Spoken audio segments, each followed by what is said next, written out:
他車廂中私奔般戀愛，再擠迫都不放開，祈求在路上沒任何的阻礙，令愉快旅程變悲哀。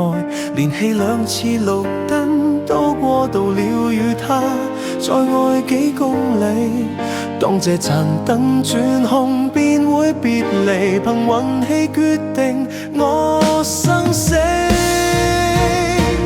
祈求天地放過一雙戀人，怕發生的永遠別發生，從來未順利遇上好景降臨，如何能重拾信心？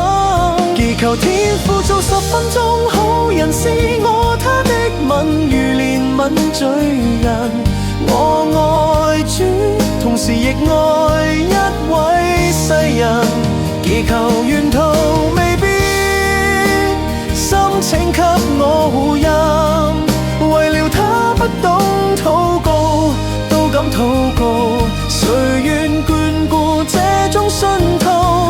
用2手遮掩雙眼，專心傾訴，寧願答案望不到。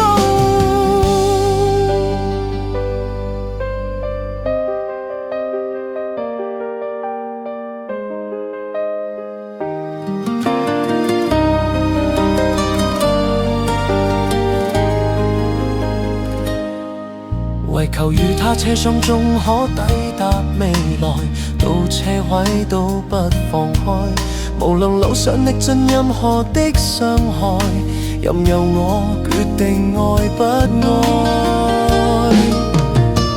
祈求天地放過一雙戀人，怕發生的永遠別發生，從來未順利遇上好景降臨，如何能重拾信心？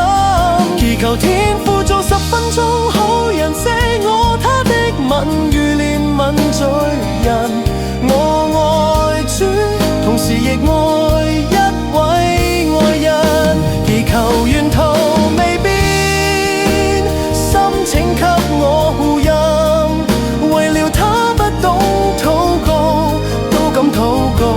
誰願眷顧這種信徒？太愛他，怎麼想到這麼恐怖？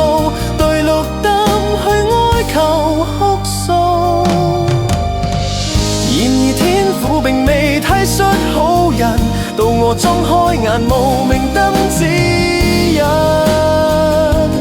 我愛主，為何任我身邊愛人離棄了我，下了車，你怎可答允？